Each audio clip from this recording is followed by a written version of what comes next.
Good afternoon. Okay, good. Round call now. Let me turn off my transition reminders here. Pass notes. Welcome. Jenny, can you call the roll? Does that work?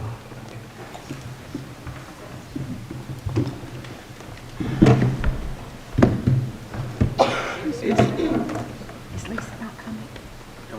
Okay.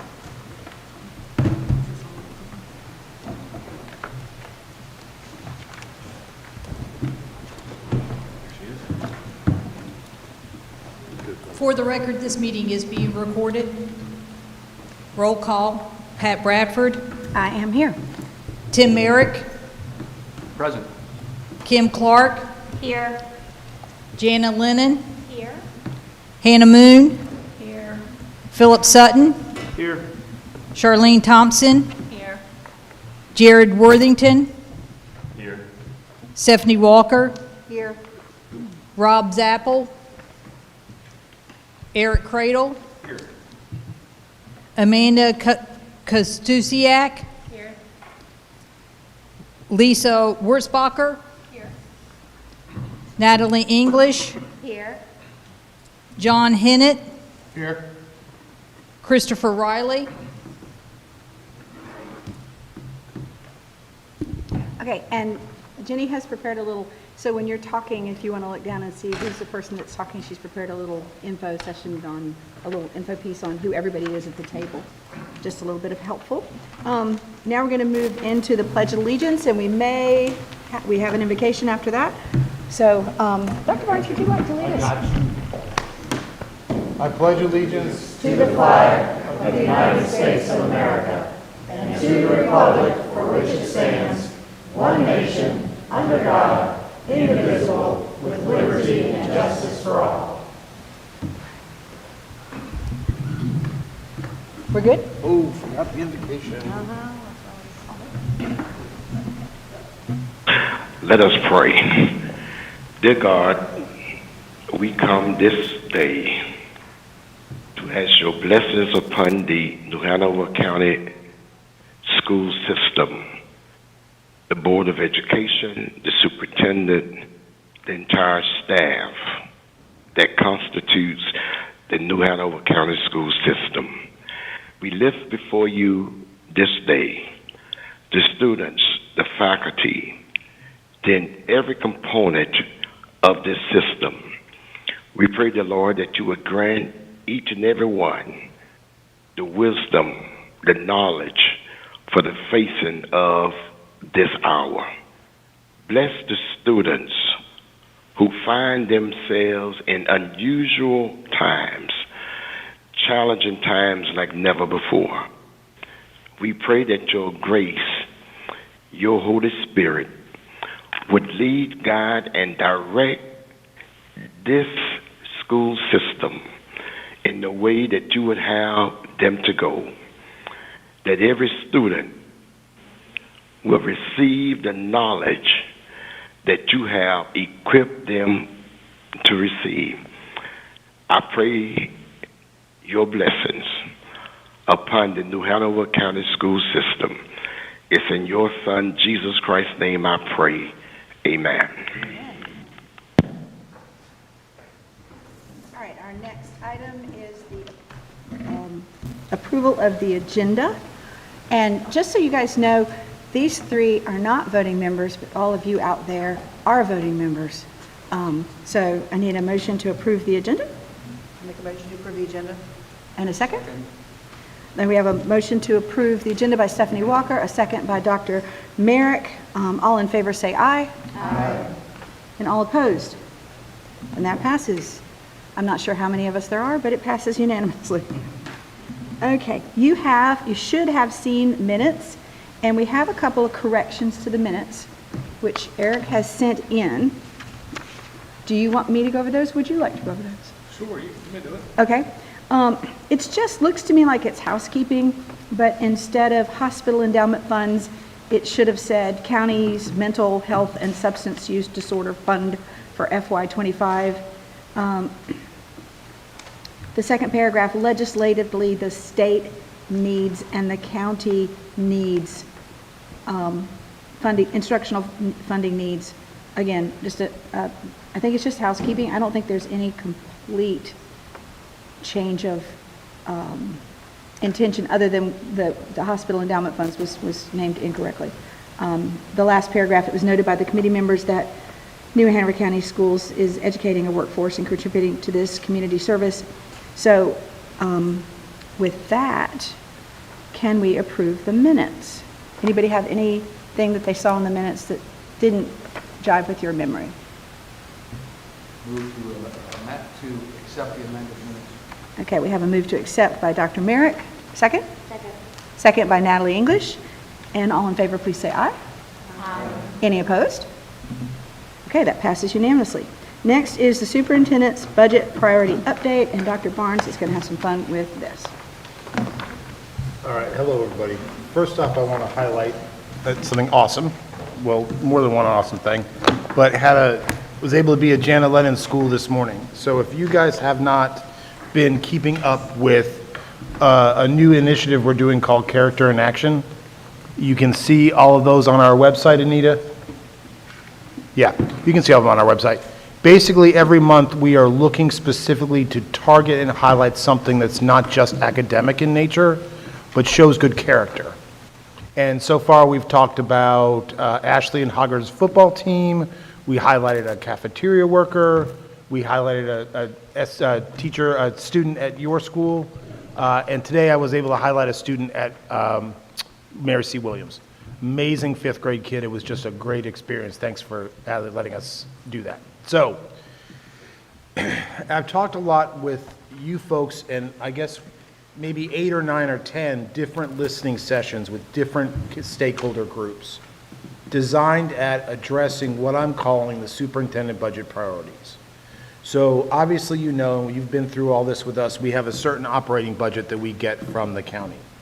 Now, I do want to make sure it's clear again that that county budget also has other resources that are leaning into our school system that aren't contained solely in our operating budget. Things like pre-K, like SROs, like mental health therapists.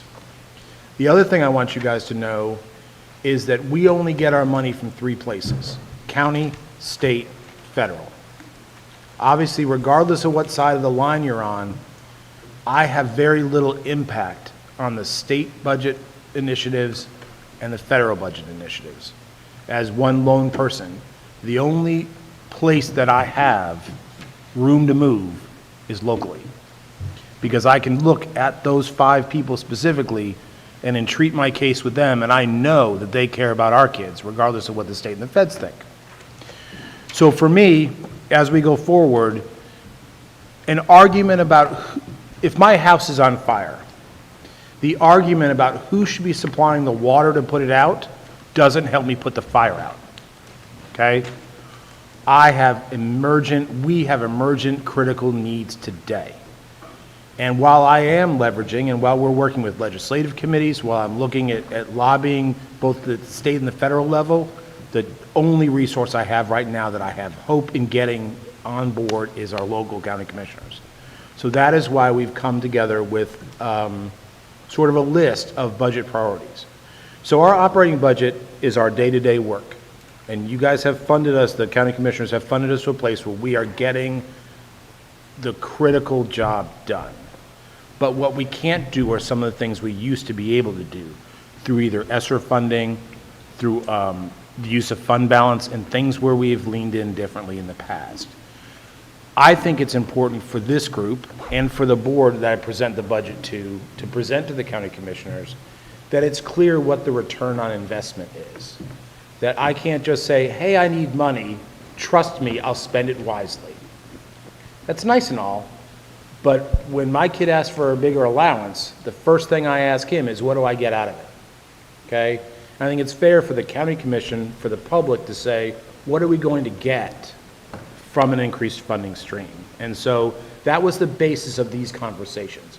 And so like I said, we did 8, 9, or 10, there was a bunch of just chances to talk and process. And then I brought a group of principals and leaders together today to sort of winnow those down into really clear asks that I can then, quite frankly, put price tags to and start developing communication information about it so it's clear for everyone. I had said when we started that I'm not going to ask for more than 4. Like there's 4 things, because I don't want to bring you a laundry list. And do we have a laundry list? I do. But I don't think it's fair to bring 20 things to the table. Because quite frankly, I can't implement 20 things to fidelity at the same time. So I started with 4, and the team today actually narrowed it down to 2. Now I wanted 4 so that people could say, we're only going to do 2 of the 4, right? And so I still win. But it's still wrong to bring things that I don't think, do you know what I mean? I think, do I want to bring 4 so you can say, we cut 2? Yeah, okay. But I think these 2 things are the 2 things that have been vetted and brought through all groups of people. One is going to be an initiative about safety. And safety covers a lot of different areas, but one thing we've been talking a lot about is what I think are intrinsic safety needs and extrinsic safety needs, or what I call proactive violence and reactive violence. So things happen in a school, but sometimes those things are external threats or external violence that come to school. And there's other kinds of things that happen where a kid or a student is unable to process or work with the emotions that they're feeling and what's called dysregulation, and they act out, sometimes in violent ways. You have to attack those 2 things differently. Violence and safety is one thing. Helping our kids learn better control systems is a different thing. So what you're going to see, and I don't know for sure how this is going to go out, but I think this is the way that things are starting to circle, right? And I'm meeting with this team again next week to sort of firm these up. But you're going to see something about safety, physical safety of students. And that's going to be something along the lines of, we've looked at portable metal detectors. We've looked at, do we want a security officer for our 4 traditional high schools that are going to be able to monitor cameras and access and intervene quicker with things? So you're going to see something about safety. On the other side, you're going to see something about our need of being able to individually tailor education for all learners, whether that's AIG, EC, whatever. What we've lost over the last several years is our ability to pivot on a kid that needs specific help now. And what you're going to hear people talk about a lot is something called NHCS, which is called a multi-tiered system of support. But what it really means is this. You have your core curriculum, and principals, tell me if I'm off base, okay? You've got your core curriculum that usually reaches between 75 and 80% of the kids in your building. They're getting it, they're tracking, they're moving right along. You've got about 15 to 20% who needs specific supports. Is that behavioral? Is it emotional? Is it academic? But they need help accessing the curriculum. And then you have a smaller subset of maybe 5% who are chronically supporting needs. So how do we make sure that we're addressing every kid where they are and not just saying, well, 75% of them got it, we're good. And that may look different at different schools. Trask may need someone who's focused on specific behavioral interventions. You may need help specifically with multi-language learners. How do we build something that every school gets what they need? And those are the 2 things that I think you're going to see us bring forward. So what questions spring to mind? Principals, does that track with what you guys have been saying? Yes. What else are you going to say in here, right? Tell me later if I'm off base. What are you going to say here? Questions, thoughts? I have Yes. a comment. One of the things that was hard to grasp in the beginning was, so we get county money, we get state money, and we get federal money, but it doesn't all come in at the same time. So Ashley has to spend a lot of time planning. We'll get this money here, so I'm going to spend this over here. So it's a big challenge as when we get the money. Some of it's in advance, some of it's in arrears, and I think that's really important. And just something I noticed the other night in our afternoon briefing that's coming up with approval is we just got some Florence money. We just got some Florence money, and we had to spend that money so long ago. So it's an interesting aspect of finance that you don't think about because it's different than in business. And it may be different than in your home budgeting. And I'll tell you that 75, 80, that's a B. If this community is okay with me scoring a B, there's where we are. I want to be an A. And to be an A, I've got to develop some resources that allow us to pivot differently with some of our specific students. And also make sure that our kids that are on the highest level are being pushed academically as well. Sir? I'm sorry, this isn't my ball game. You have to call on people. Sorry, I was taking notes. You raised your hand. I didn't see. Mr. Merrick? Dr. Merrick? I think it's important to note that when we have 15 or 20 or maybe 25% who are struggling, the impact that has on the other 75 or 80, and that we can't let go of. It's not just, oh, well, so too bad for them, because it impacts everything. And that's a really good point, because think about the ability, and I'm just going to use a child who maybe is struggling emotionally one day. I've got one. Oh, she never watches this. What would it be like if someone could lean into that kid and keep them in the same class with everybody else and not take away the learning from everybody else? What if we could accelerate our kids who are at the top of the charts to go even further? We had a math counts competition yesterday, which was, and some of you guys were there, you were there, which made me feel like one of the dumbest people in the room. I'll tell you what. These are middle school kids who are doing things that I've never even can imagine. I mean, I was sitting there with a calculator.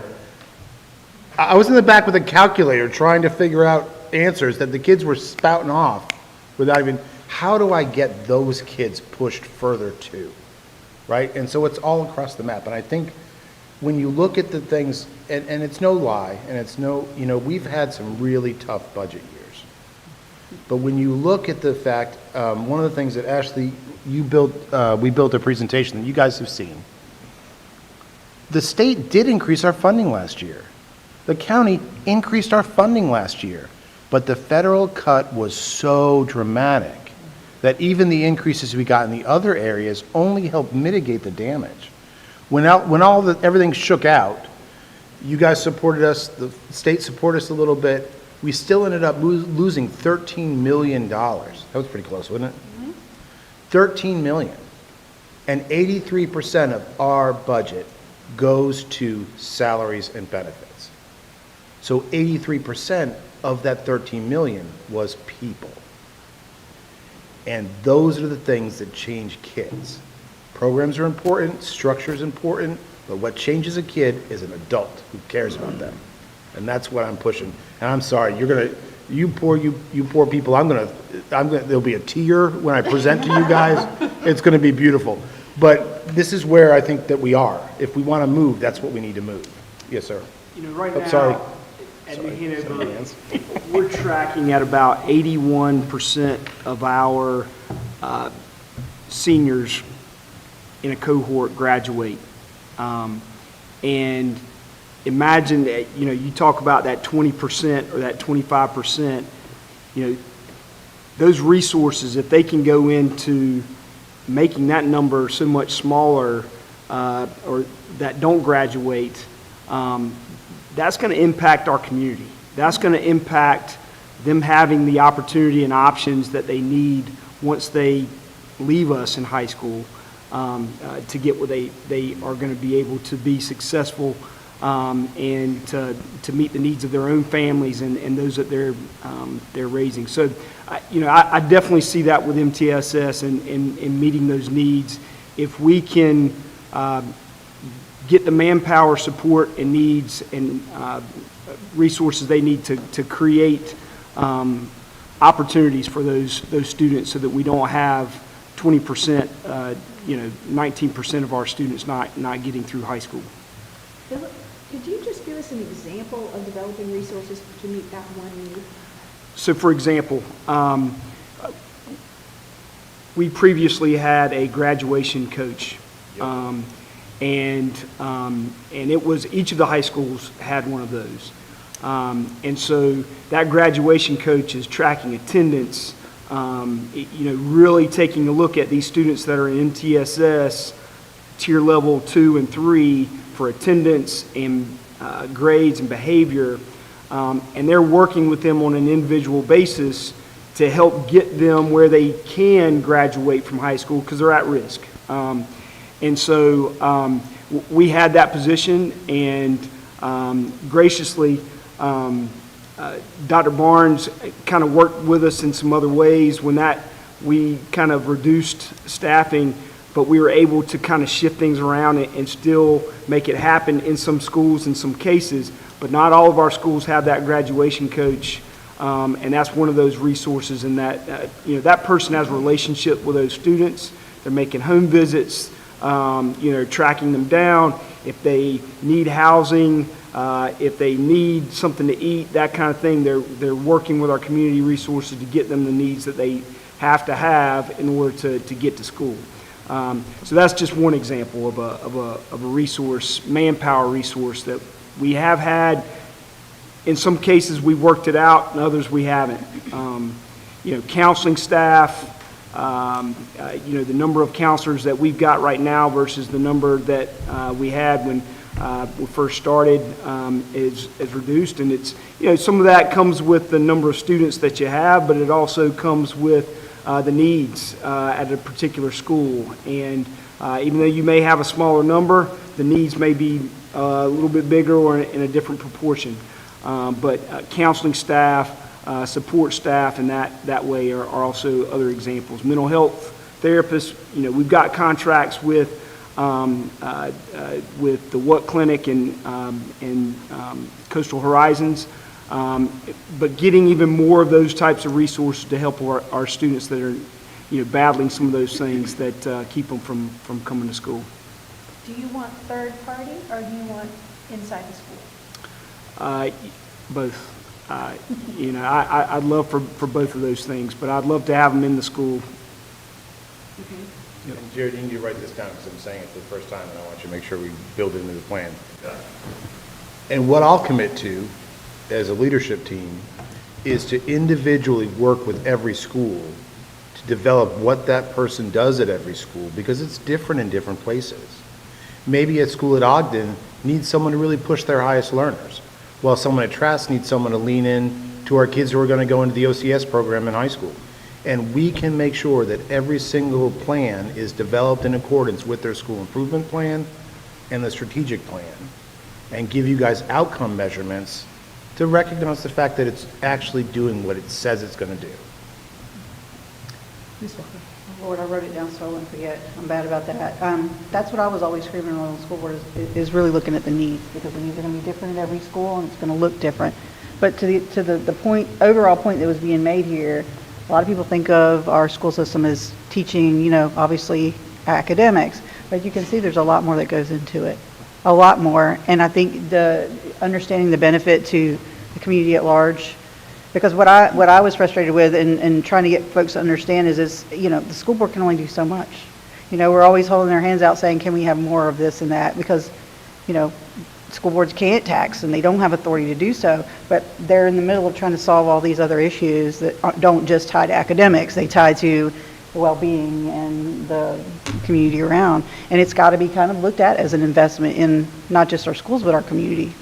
And so y'all are making all the points that I've always thought, and hearing it from, the sources is important. And we're going to also undergird that, and this is the one piece I forgot, is we're going to focus on something called CHAMPS training, which is specifically to help students learn how to own their own behavior, respond appropriately to things. So we're not just trying to put out the fire now, we're fixing it so those kids, when they come to high school, have a better framework to address things that happen. That's under safety, right? Yeah, they're kind of, yeah. And that's a good segue. Jared, you can go next, but I wanted Kim and Jenna to give us feedback as well. Because we heard from high school, but what about your schools? So go ahead, Jared. I was going to ask if you could get some feedback from some of the non-secondary principals about how they can support that. You're welcome. Or did John, were you? Yeah. Go ahead. I just, I'm the layperson in the room, so I'm going to ask stupid questions sometimes. Can you explain tier 2, tier 3 attendance? So, so if you can kind of think of it as a pyramid almost, but, you know, everyone in the whole school is getting kind of tier 1 support, from whether it's counseling staff, their teachers, you know, they're getting that level of support. You know, we kind of organize ourselves to say, okay, what's everybody getting? And then that second level of tier 2, it's, okay, this student needs a little bit more. Supplementary. Right. They're going to get another level. The best analogy I've heard for this is similar to personal health care. So everybody has a general practitioner. Everybody goes to see their doctor for their annual checkups. That's that tier 1. Tier 2 is something's not right in a particular area, and so I'm going to send you to a specialist. And then tier 3 is we've identified a significant issue, and so we're going to send you to even further diagnosticians, to more specialists to increase the support you're getting. So yeah, inevitably, someone may go back and forth between tier 1, tier 2, and tier 3, depending on their current needs. One of the things that we want to do is create a return on investment that is so proactive that we keep as many students with tier 1 as often and for as long as possible. And on the occasions when we come up to students who need more, for any myriad of reasons, we have the available resources to attack it. And that's what CHAMPS is. It's a model, it's a format, it's a structure to build into our schools the training, the professional development, but then to build into our students the ownership of how they treat their own educational health. Looking at this really cool. My mic's not working. Please, you're all right. So I'm assuming people who are in trouble are ascending to tier 3, and the goal is to get them to this. So, and it's about intervention. So In trouble. yeah. If there is a kid with a behavior need, right, we want to make sure that we're trying to support them before, you know, suspensions. We want to make sure that the kid has the skills that they need in order to try to regulate and figure out what is happening. So when you're looking at the core, that's really all of the children. So don't think that it's just, you know, the 75%, the 20%, and the 5%, or the 15%, and the 5%. It's really every kid is at the core. Then, like Mr. Worthington said, some kids need supplementary support, while others then need supplementary plus intensive support. And yes, the priority, what would be in a magic world, that the interventions we provide the students, they then can return back to core, that they no longer receive or need that intensive or supplementary support. What is happening is we've got lots of kids, and our most needy, right, are taking all of the resources, including administrators and the counselors, and we're not able to give the time that each and every single kid so rightfully deserves, because those that require the most are taking up the most time and the most resources. We want that triangle to look like a circle. Correct. That's what our goal is. And to get back to the funding piece, in my situation, I'm using my teacher allotment, so the number of teachers that I'm given to be forward-facing classroom teachers, I'm using within that a teacher position to do the MTSS work on the academic side. If there was more funding with those intentions for interventions, whether it's academic or behavioral, that would be one more teacher I would have in the mix to have lowered my class size in whatever grade level would have benefited from that next. But for the good of all of my kids, to make sure they're all getting the fidelity of the interventions, to have one designated person to help make sure we're getting the graphing done and the data collection and the interventions in a steady rhythm, and we're not dropping the ball on that piece. I'm using a teacher position to do that, because MTS is that important. And then who's currently doing the behavioral supports?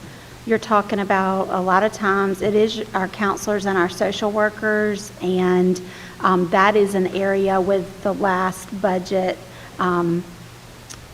situation, we've lost some of that support. So I currently share, a support staff member with another school where maybe in years past, I had a full-time social worker myself.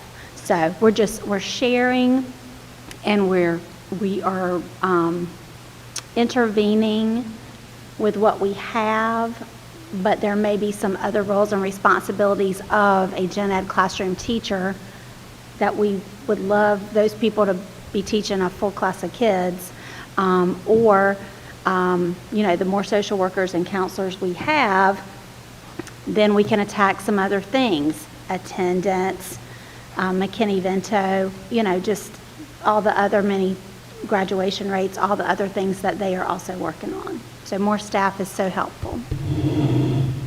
McKinney-Vento, that's referring to our homeless kids, so I just wanted to. Thank you. Thank you. I was going to ask. Actually, has there been an increase in McKinney-Vento in the last few years, or? So do we know, what the kind of number is in the system? They just did it. It's 90,000 per year.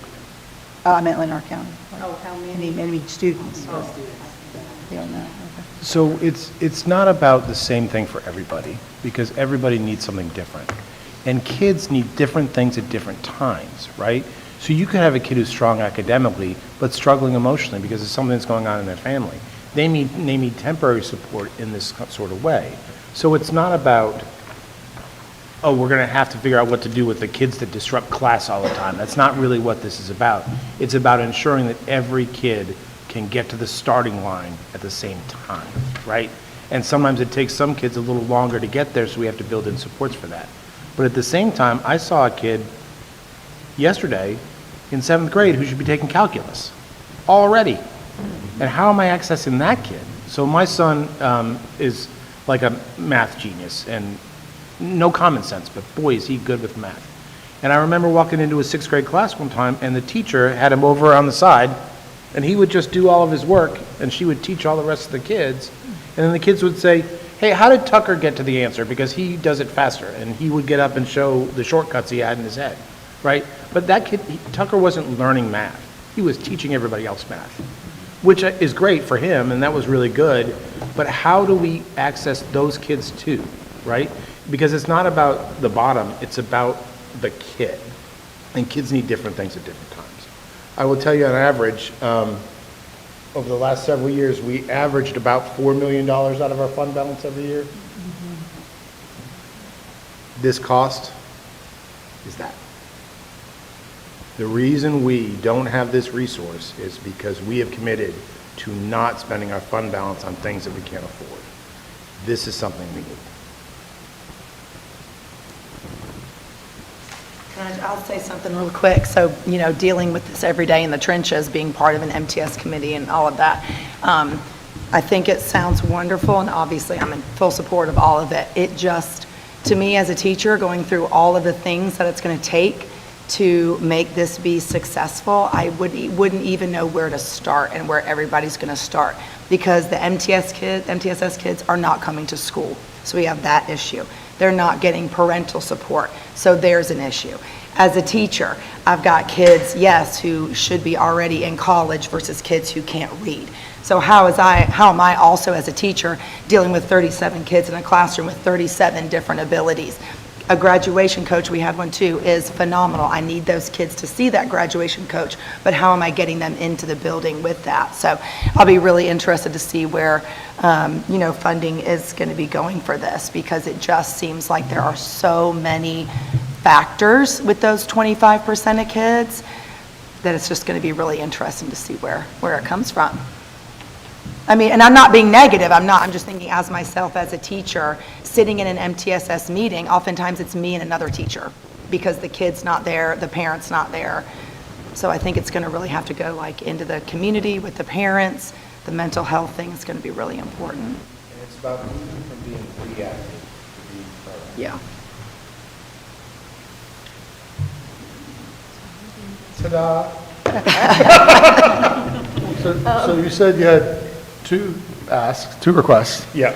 Out of curiosity, what would be a third and a fourth?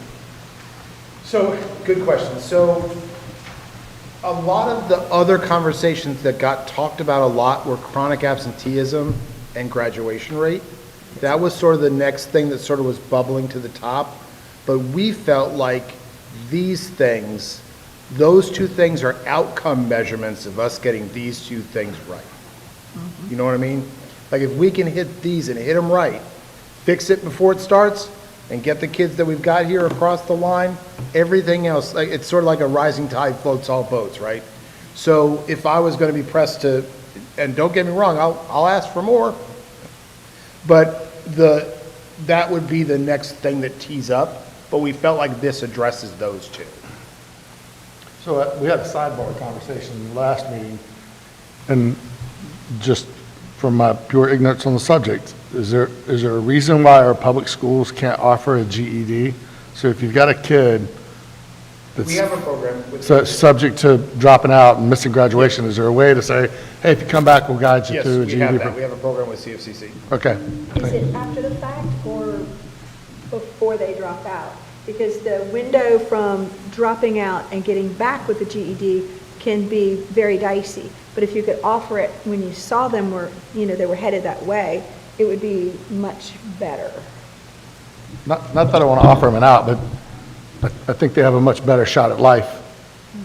The sooner we address it. Again, once they've dropped out, to get them back to do the GED is challenging, based on my own experience.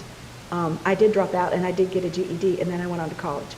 So, and I've seen other children that I've worked with do that. So if there was a way to identify them beforehand, because you know who's going to graduate, you know who's not, you know where they're going, and to get them into that, I guess that would be more of a counseling thing. It's everything you're asking, the graduation codes, the counselors, and so on. Right. And that's what they are doing. And as we see some of those students that have those at-risk factors with attendance, with behavior, we are trying to counsel them and take a look at what the options are with our counseling staff and social workers. And that is it. But it is an option that it works for a small number of students. When they wind up, if they do go to that program, we kind of lose track for a little bit with them because they're not enrolled. The success rate there is not as high just because of the nature of it and the responsibility, that they've got to own that and want to do it. And so in some cases we wind up getting them back. And that's a great thing. But with Cape Fear, it's kind of, they've got some pretty strict guidelines that they've got to meet in order to continue there. And we wind up in some cases they don't finish at Cape Fear. Dr. Merritt. I love hearing you talk about the MTSS and what I consider going way upstream and trying to tackle these issues before they become issues.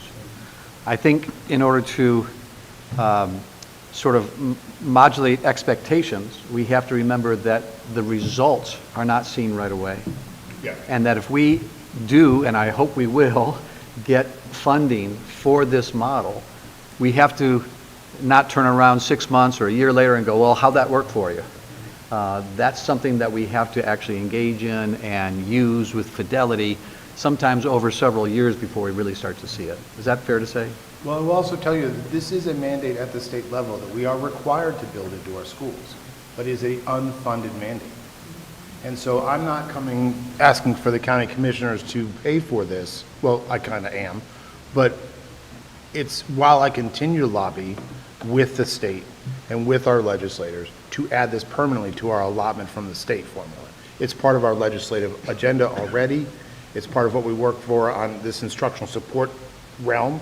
So we're not just asking for now, we're asking that this is a part of a larger plan. That makes sense. Okay, if there's no more, we need to move on a little bit.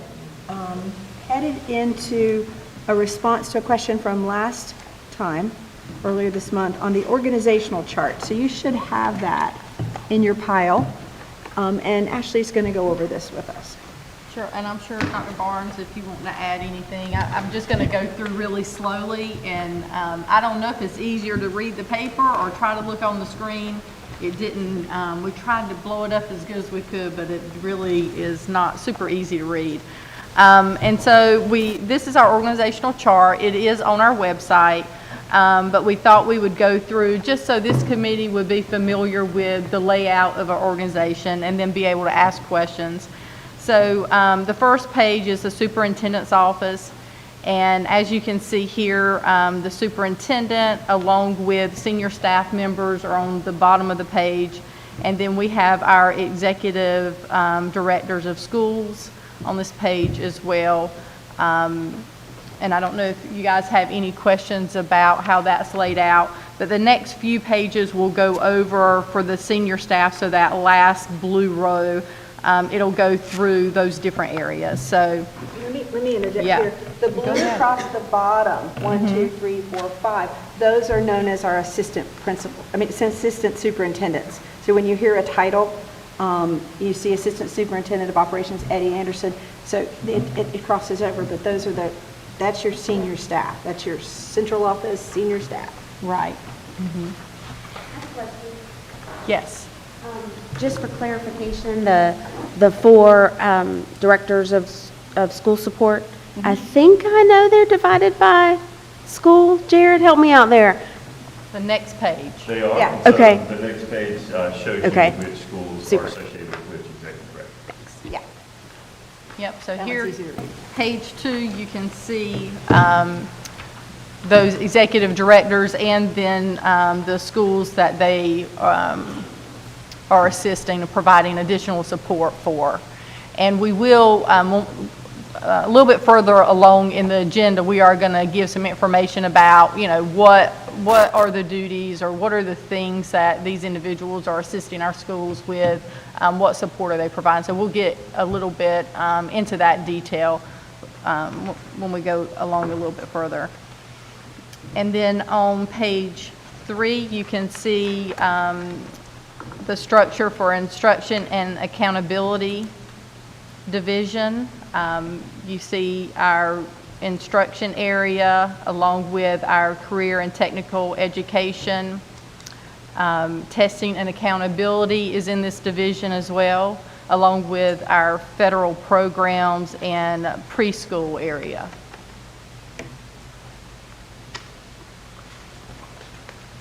Are there any questions about that one? There's a lot of information on that page before we move on.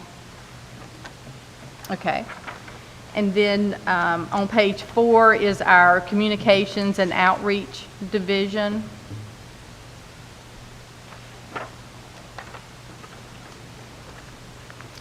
Page 5 is financial and business services division. And this is made up of the purchasing department, the finance department, and we also have budgeting and internal audit in this division as well.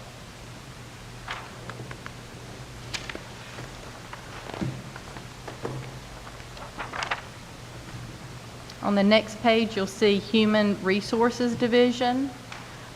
You'll see Information Systems area, the Human Resources area, and it's divided up into different groupings. They're divided up similar to the EDs, Executive Directors of Schools, by the different schools that they're assigned.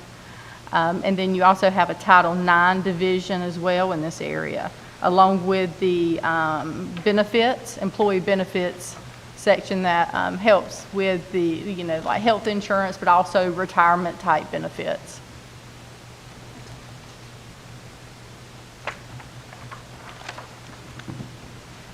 On page 7 is our Student Support Services Division. And here you will see special education along with student support services, and athletics also falls under this division. Yes? Some of the boxes that have the number in parentheses, is that the number of vacancies? That's the number of positions. So for example, at the bottom of the page, it says behavior support assistant. There's 2 of those. So instead of listing all the names, sometimes they would just put the number, if the titles were the same, how many of those positions. So if you don't see a number, that means there's only one of those positions.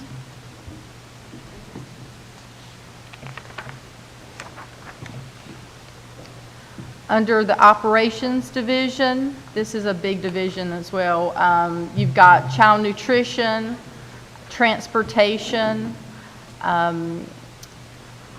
school safety, and the maintenance operations department are under this division. We also have facility planning, so that's our construction, the project managers that help with constructions under this division as well. And just to remind you, our nutrition services is an enterprise system. So it takes in money and it pays for itself theoretically. Right. That's correct. Technology and Digital Learning Division is on page 9, and that's our last division here. And you can see this is broken down into like an instructional area versus a technical area. So you'll see technology and digital learning, and then the network security side.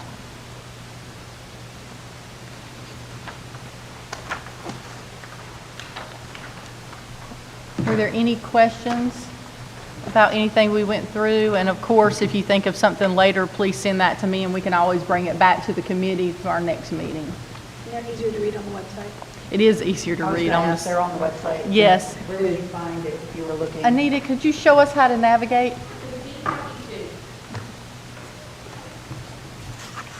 Okay, good. Pretty quick. So it's under About Us, and then it pops up right underneath that. If I might make a comment, this is really helpful, I think, for anybody who's curious. It lends itself to look on its surface as an administration-heavy org chart, right? And I know it's not. I mean, I know, and I don't know if there's a way somehow for that public consumption to show. And I'm hoping these next graphs might help answer that question. I just think that the public, I think, is misinformed about how heavy our administrative staffing for school systems all over the country. And helping tell that story, I think, is really important. I think the next slide will help do that. Absolutely. And so, yep, and the handouts are in order of the agenda. So It's for you, Mr. Henry. if we go to the next handout, and hopefully we'll have that on the screen as well, you can see, so this was a suggestion at the last committee meeting, and I thought this is a really good way to look at the information. Looking at the document on the left, forward-facing is 91% of our staff, and 9% is non-forward-facing. And then over to the right are the 3 categories. Internally, when we're talking about positions, we usually refer to certified, non-certified, and administration. So administration being directors, supervisors, principals, assistant principals, and certified being teachers, anyone who's going to have a license, social workers, guidance counselors, and non-certified would be bus drivers, TAs, people that don't necessarily have license, custodians, clerical, that staff. So a couple of things to think about. Sorry. Dr. Barnes, they're also called classified, I think. Yes, Just to make sure we do people- use that interchangeably. Okay, yes. That's a good point. In that top right category, that certified means anyone whose job requires a license to execute. And then non-certified, sometimes you'll hear hourly, and you'll hear, sometimes you'll hear hourly versus salaried, but this is the breakdown that we use. On that left, I want you to see too that only 9% of our entire population is going towards non-student facing stuff. That does not mean that those people aren't impacting students, because I want to remind you that even on a day when there is not a single student in a building, we're still responsible to be the second largest employer in the county, which means things like payroll, which means things like purchasing, which means things like HR, which means all those other nuanced things that you sort of take for granted. Typically, the argument is you should have one, just, of course, HR is the place I know the best. You should have one HR employee for every 100 employees that you have. That's sort of the breakdown. We have 23. We have 3,300 people, which means we should have 33 people in our HR department, and we have 23. So that's just that's the example that lives closest to my heart, because that's where I was. But 9%, usually you'll see numbers around 10. So we are already, I could share with you the cabinet staff at all the other Big 12 schools. Ours is smaller. Most of the cuts that you saw happen last year, we reduced central office more than we reduced schools, specifically to address that concern that you have. Lawrence, how are they funded? What's the funding source for They're the not. salaries? Well, I meant like, where does it come from, what pot? Right. The only thing that's covered, well, go ahead, Ashley, you're going to say it smarter than me. So, ask your question again. So to the point of, we were talking about administrative, whether it's heavy or it's not, like, what funding source do they get paid from? Your state employees? So some are state paid and some are local paid. So we get, just like when you think about assistant principals, we had talked about that before, we do get a small pot of money for central office from the state. It's usually enough to cover 8 people. And then, and it would be, we usually pay our higher paid people out of state money and our lower paid people out of local, and everyone else, central office wise, is paid out of local. But we get a state pot for custodians, a state pot for bus drivers. So like every different group, we more than likely get some type of state funding, but it's just not enough to cover all the positions I that always we say need. too, correct me if I'm wrong, but like when the state does give a raise, the local has to match the fund. Right. And So, that means with the benefits as well. right. So the state provides funding for state-paid employees, but we would have to find funding for locally paid employees and normally for federal as well, because normally we wouldn't get a federal increase to cover state raises. Maybe for some context, would my position be considered non-forward facing? Yes. So as context there, you may look at that and say, that's a position that isn't in front of students. Right. Wow. Last year, I made 340 school visits and about 780 classroom observations. Right. So it may look or say non-forward facing, but it doesn't mean not involved with students Right. and student achievement. So just to contextualize a little bit. No, and that's a great example of things like our resource people. Our special ed department has a group of people called EC liaisons.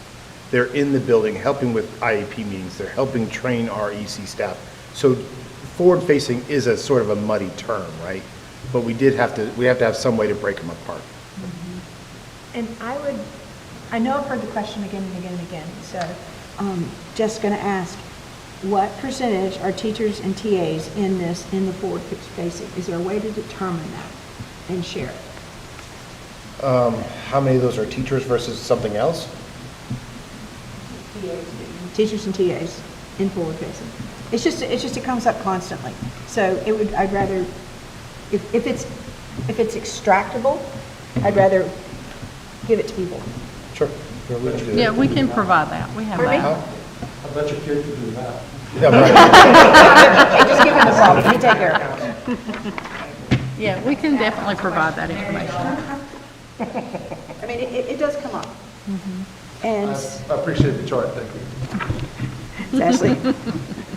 Okay, what is next? We're going to do the assistant principals and the EDs? Yes. You should have 2 pieces of paper on that. Yes. Three. Yep, Four, there's five, six. several, yeah, there's Bunch. several sheets of paper.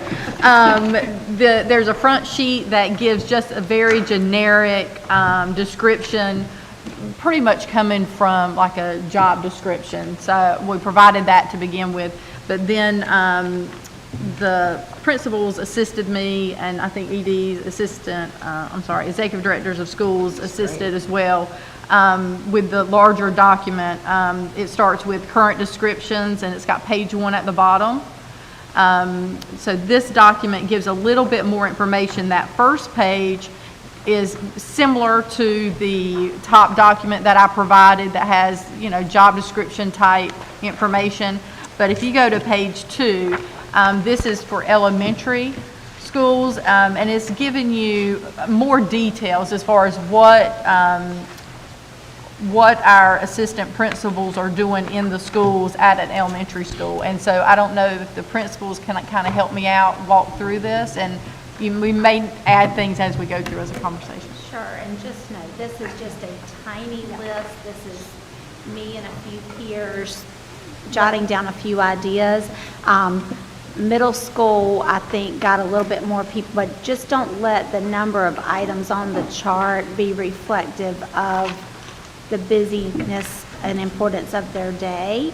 It's just the number of administrators who we got to help us contribute with ideas. Right, and But we these are just a wanted few to have ideas. some real life examples of what these individuals are doing to support at the schools. And so, yeah, this definitely is not all inclusive. These are just some things to give you an idea of what these positions are doing. So, and I would just add, so I was the creator of the sheet. Ashley asked for some input, and I, of course, am always a get all stakeholders involved. So I did share this out with my crew. The best way to organize it, I thought, and for the public, would be to look at it from our evaluation. So the way in which we are evaluated is on the 7 standards. So if you go to the middle school one, you'll see the 7 standards along the top. So there's the strategic, instructional, cultural, human resources, managerial, external, and micro-political. So those are what we as administrators are tasked with each and every day. And then what we wanted to do was to kind of share with the public what that looks like, and what the assistant principals do, and also share out if we did not have the amount of assistant principals, we always need more, this would fall on other people, which would take away from other things that we as principals are trying to do as well. So that's really why we were trying to organize it in a way that these are all the things that we need to do, and here's how we're evaluated, and this is what it looks like on a day-to-day basis from the lens of an assistant principal. So there are a lot of acronyms in there. Just email out a legend. Yeah. So, but sitting next to John. some of the bigger some of the acronyms that are there, so SIT is your school improvement team. Those are requirements. So you'll also see MTSS.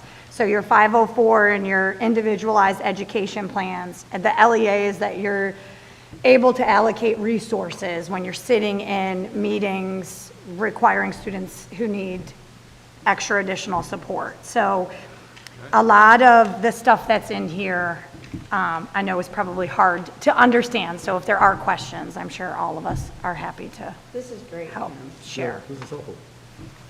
And then the last one, with the executive directors, again, we were just trying to add addition to what the job descriptors were. I had a very hard time trying to specify all that my executive director does. I don't think I could do my job without my executive director. So they are a crucial part to the runnings of every school. She is who I call when I need that reminder of policy procedure. She keeps me going. We collaborate. I don't have Mr. Worthington, but I am sure he provides the same type of support. So it's not an extensive list for the executive directors, but they are irreplaceable in my eyes. So this morning, Mr. Worthington, how many times did we talk?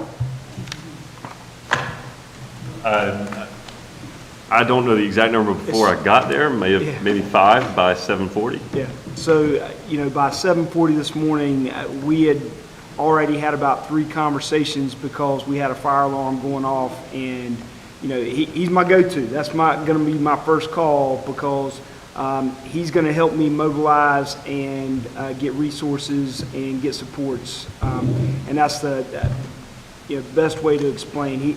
He's going to be who I go to. He's my lifeline when I make a call. So and I appreciate that.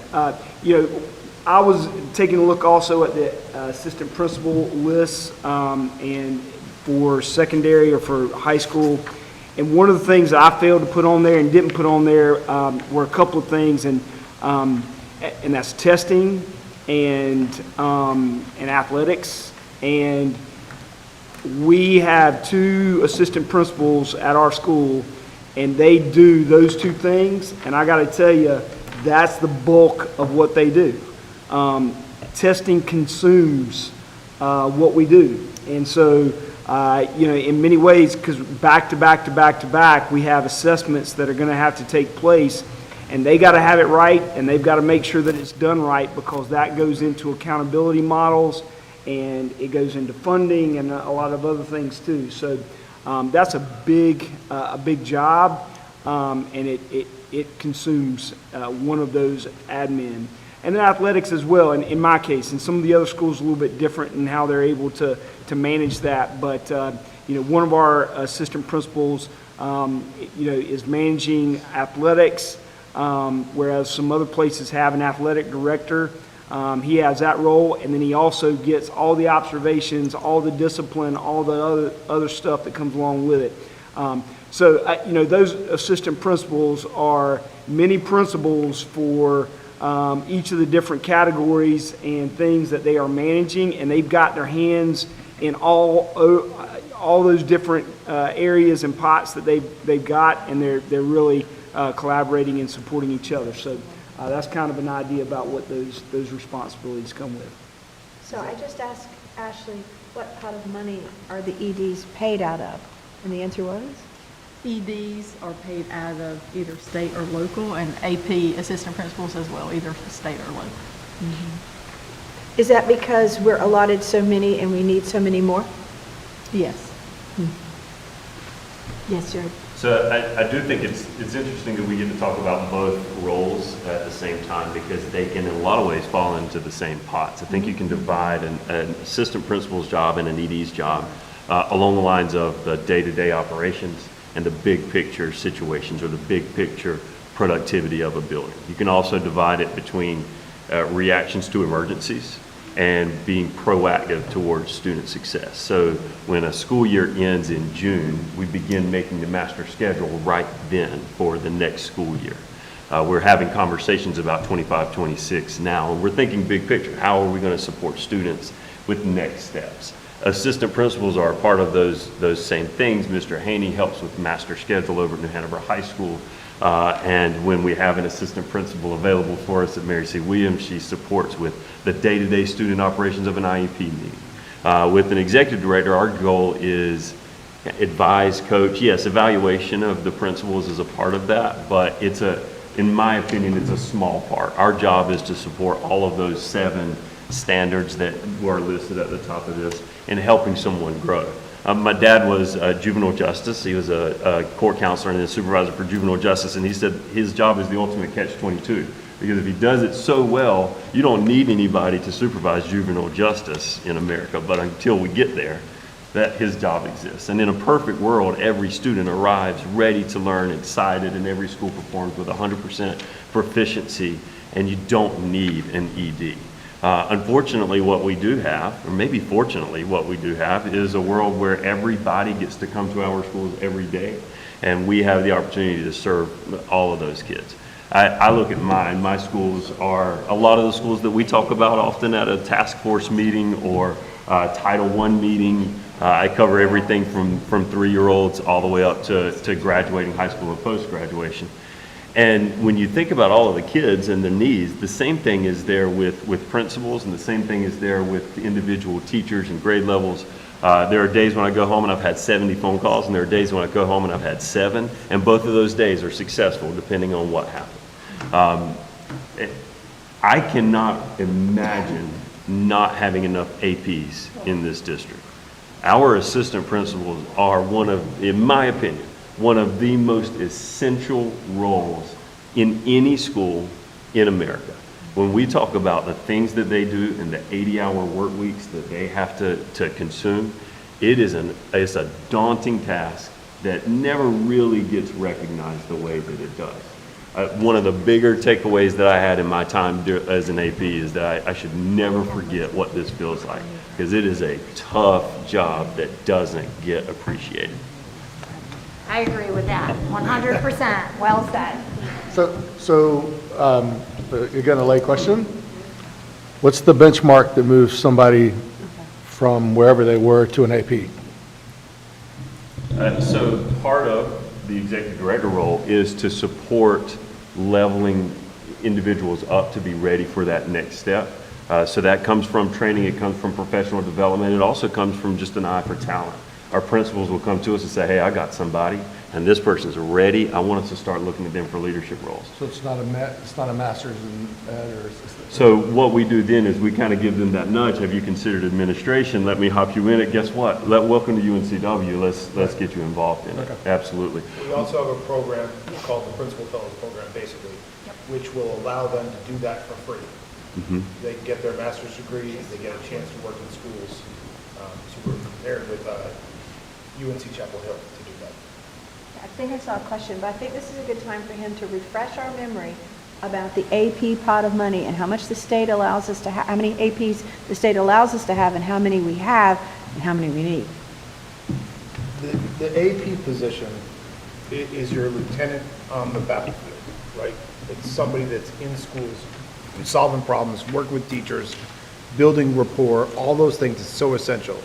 The state gives us 23 for our entire district. We have 57, and that's not even enough. So we actually have to fund more of our assistant principals locally than the state gives us. The state would have 0 APs in all of our elementary schools. They would have less than 1 in every middle school. You have 750, where are you? Yeah, a little bit less than that, but yeah. Yeah, but you keep, when you tell me you say 750, because you don't want me to know it's teetering around 700, but they would. It's your student count, right? They would, Yes. yeah, sorry. You know, They would number gi- isn't, yeah. They would give her 1 AP for 7 months. Yeah, no. It's not, we can't keep kids safe with those numbers. Now, again, we go back to our whole thing about the house is on fire a little bit, right? It's not necessarily built into the framework that our local county commissioners need to fund our AP program. But I can't keep kids safe without it. So, ahead, Jenna, I'm sorry. So we have done a really great job Sorry. in New Hanover County Get on this thing. with school resource officers at every school. We have to ask ourselves the same question. Do we want an administrator on campus every day at every school while kids are there? And there's no way that can happen 100% of the time. I'm with you right now, okay? There's not an assistant principal full-time at Mary C. Williams, so my staff is holding down the fort. So we really value SROs. I think we also need to value well-staffed administrative teams at every school. Thank you, Jenna. Now, Dr. Merritt, you had your hand up for a while. Let's get you. It's all right. I want to play devil's advocate just for a second. It's not how I feel, but how I heard a lot on the campaign trail. We've just witnessed a huge level of bureaucracy. I'm not against it. I know we need it. But for people listening, for the general public, who said to me again and again, why can't we just get back to the reading, writing, and arithmetic? How come we have all this other stuff we do? I think it would be great for some of these experts to kind of answer to the public about why that's not possible, that we really do need these levels. Isn't that what we're doing here? It is. Jared? That's a great question. Yesterday, I sat in on a meeting for an hour and a half in which we were informed that there's a new mandate starting in 25-26 that every high school student gets 60 minutes of physical activity every single week. It's awesome. That is awesome. Where's that coming from? So the question is, how do we make that, where, do you have 60 minutes a week in your schedule and improve Math 1 and Math 3 and English 2 scores? We got to find it because it's a mandate, and to that point, the reason that we have the responsibilities we do is to account for the mandates that have been placed on principals in schools currently. I'm currently doing a lot of research on retention and principal turnover. One of the biggest factors for principals leaving the profession is not because they don't necessarily feel supported, but it's the weight of responsibility in the role and the extreme burnout. On the flip side of that, John Hattie, who's a great researcher, says that one of the most important things that leads to student and school success is principal efficacy. So we can't have principal efficacy if we have principals walking out of the building. Principals are walking out of the building because they are being slammed with hurdles and mandates. And so one of the things that we have to do is combat that with individuals, frankly, that can support, handle some of those mandates, handle some of those responsibilities, handle some of those day-to-day and big picture objectives, and allow them to do the job, which is getting students to math and writing and arithmetic and reading. That's the thing we all want to do. That's the reason I got in. And that's the reason that I was a principal and an administrator for 11 years before I got into this role, because I love those kids and I want to see that. But in order for us to do that, I have to jump through so many hurdles that, I mean, there's how many times have I had to call you and say, I need you to go home and spend time with your kids and your family because you'll live at that school. And I think that's part of it. And I get that. That's a fair question. But I would just add, when you want a child to be able to receive and perform based on the instruction given from the teachers, it goes down to brain and the science behind the brain. In order for a kid to be able to learn, they have to feel safe and they have to feel as though they belong. If you do not have that foundation, a child's brain is not able to learn. There is science, there is research behind it. So we have to tackle a kid knowing that they are safe, that they are fed, that their needs, their basic needs that we all so much take for granted are met first, or we never get to the point where we can teach reading and math and science and social studies and all the other things. So that is what a lot of our assistant principals, our social workers, everybody, our teachers, everybody is doing. But until you feel safe, you cannot learn. For the record, I am excited about the physical activity, but I am excited about it, man. And I don't know if are you staying on this topic? Sort of.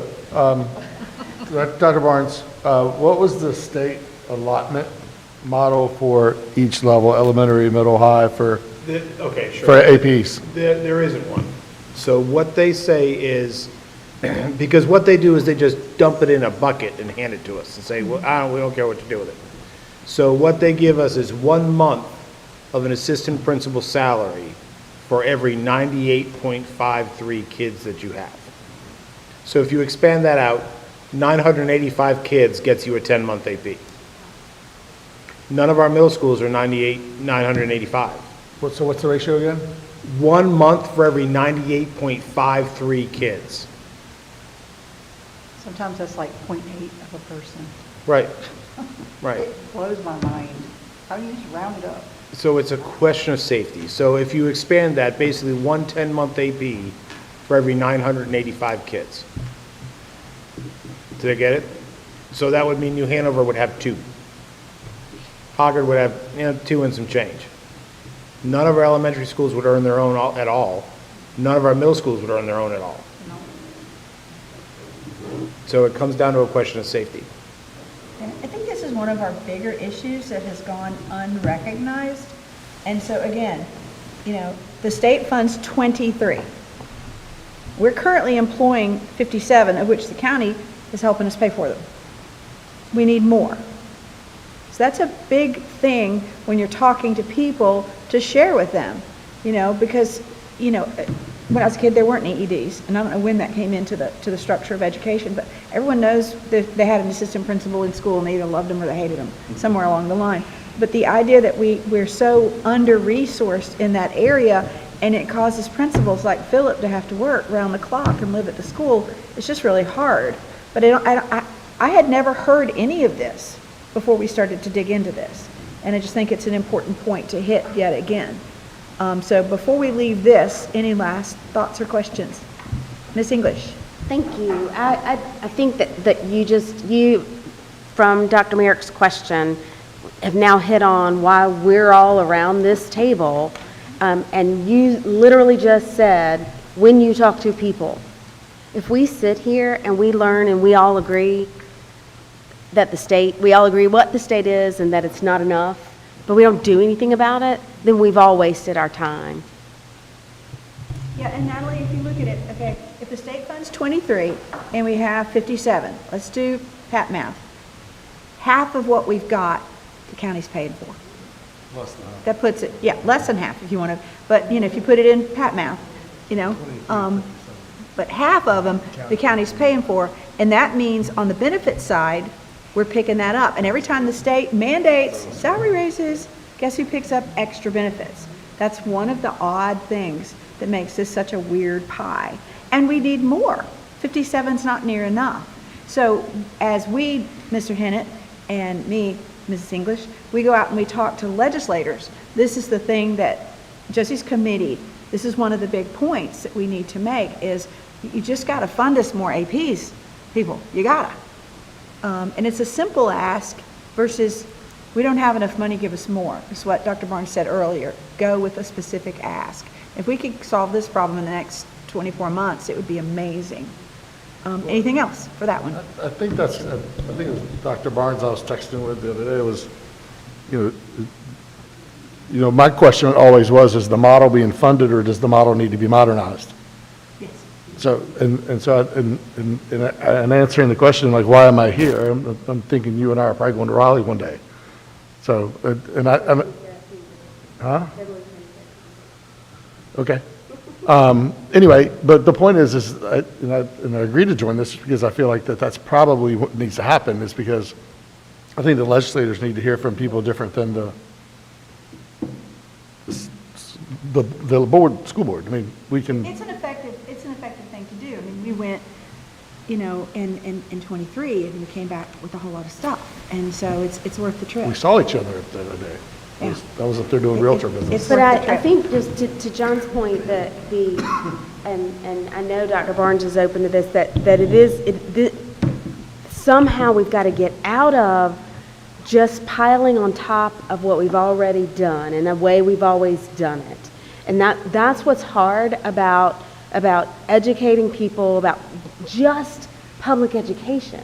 And we're not the only school system in North Carolina or the country that deals with this complication of layer upon layer upon layer of you got to do it this way because we say so, and then somebody says, but we need more, and it's the most complicated thing I've ever seen in my life. The way public education is funded and all the mandates and all the in some cases contradictions that happen between the different governments, and so that the word modernization, it just has to start rolling off our tongues as we're talking to state legislators and federal members of Congress, because until we figure that out, we're just continue to look like we have our hands out for public education. And to Dr. Barnes' point, the state legislature did fund at a higher level, and yet they get raked over the coals for cutting public education. It's a nuance, and yet nobody gets it. Yeah, and so I guess, Dr. Barnes, if you could take that, you got the ratio of 1 month's salary per 98.53 kids. At 57 APs, how many months' salary is that? Or can you give me what's the ratio we're funding APs at? Oh, hang on, I need my son to help me with that. Hang on. But that's not enough. But here's what we're getting by with now, and our professionals are telling us they need more. Yeah. So 57 APs times 10 months times 98.53. We would have to have. We staff at a school system with 56,000 kids in it. we would have to have 56,000 students here to get 57 APs. And we have 24. Dr. Bosch, can you reiterate what you said, probably in the first meeting about the funding formula and how long it has been since it's been modernized, or even? Right. Here's a quick quiz. How many years has it been since it's been modernized? Don't all say it once. You know this number. I've been in HR for 10 years before I stepped into this role. It's the same formula it was when I started. 10 years. And I think we can say, and all of us would agree, that kids are different than they were 10 years ago. True. So, looking at the clock, I have something to add to the agenda, but not. But, you know, we had this slide, Financial and Business Service Division, and Dr. Barnes just got some breaking news about this division that this young lady heads, and I'd like you to share it with the committee, please. We'll brag a little. So we, the board commissioned a few months ago, asking sort of a strike team, a SEAL team of financial and business experts to go through our budget and to help us see if there are places where we could maximize our dollars differently than we are. And they've come back with a couple of suggestions that can help in a couple of areas, but he also said to us yesterday on the phone that he's never seen a stronger system of reconciliation between staffing and HR and finance that he saw from us. And the amount of maximizing and efficiency that her team is running with, he said, it's like he's never seen.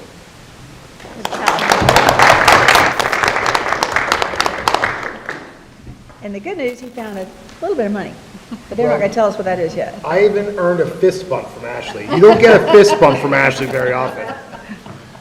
I still have the sticker. She gave me a sticker once that said, you did a good job with this, and put a sticker. I still have it at my desk. But that was an expense that we incurred under the superintendent's budget. And most of you that were here, you met Aaron Bouliar, whose name I butchered that first time. That was, his company came in, and we just wanted to be able to assure you and the greater community that if there was a cloud hanging over us, it doesn't belong. We're not sitting in the back room finagling things every night.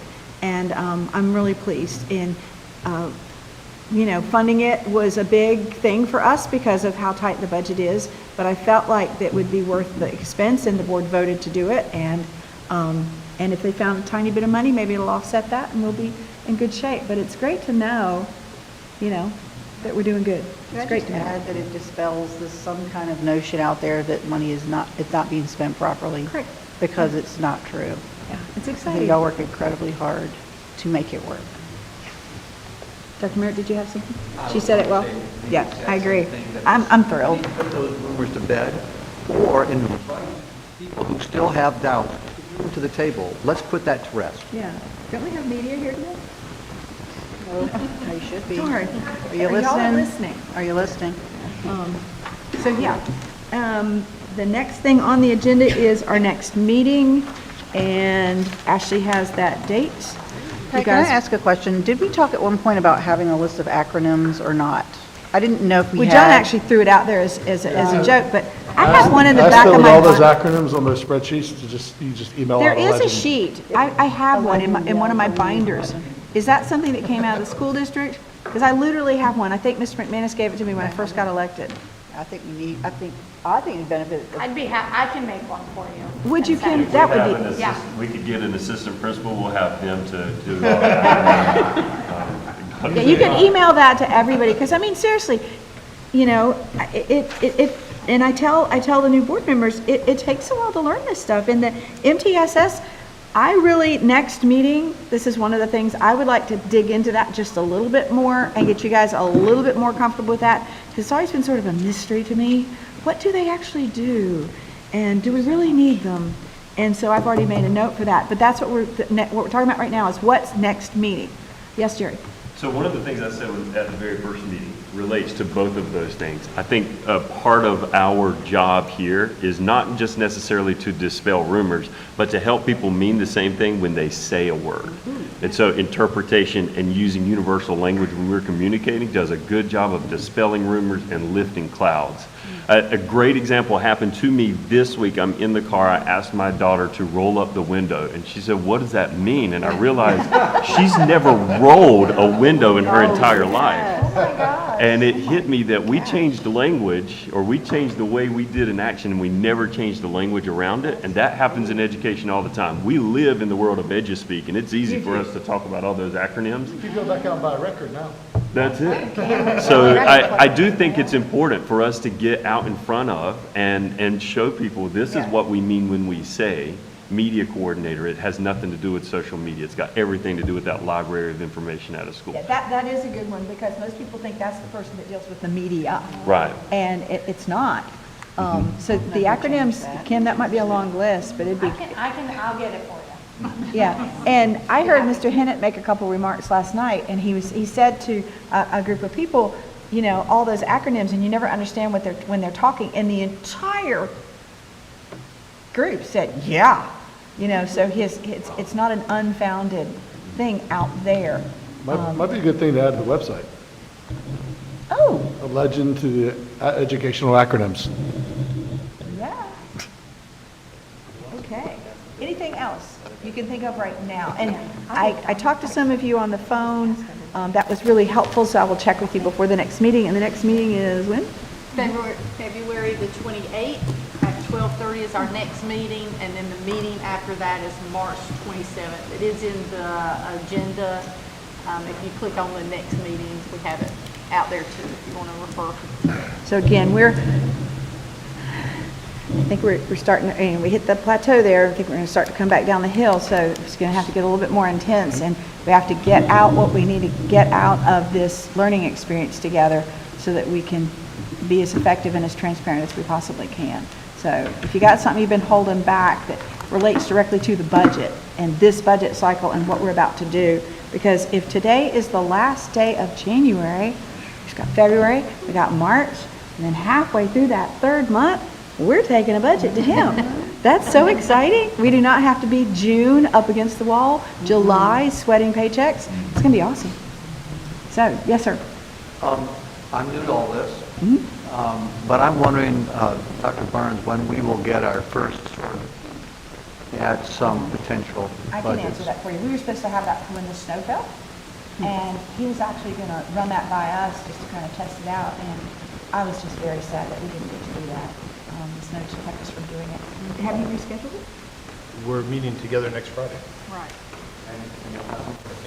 I'll have, I'm meeting the principals. We got, about 2 hours in, I said, you guys aren't done, we're going to come back. So we're coming back next Wednesday so that I can update you guys next Friday on the principal budget priorities. And we'll have sort of the framing conversation. I think part of what I wanted to do with you guys next week is to sort of actually take you through the same exercise that I did with the stakeholders. So you can kind of grapple with some of the things that we've done, and you can feel what they felt when they did the process. Go over some things about allotments with you so you have a clear understanding of the difference between the state allotments and what we fund locally, and then jump into the budget from there. And then, of course, we would bring to this, so next Friday is the board budget work session. And so then our next meeting, the hope would be to bring whatever comes out of or whatever we share at the board budget work session, we could share again with this group so you guys have that information as well. Yep. That's going to be pivotal, I think. Yeah. So if there is nothing else, I would enjoy a motion to adjourn. Second? I'll second it. Meeting is adjourned.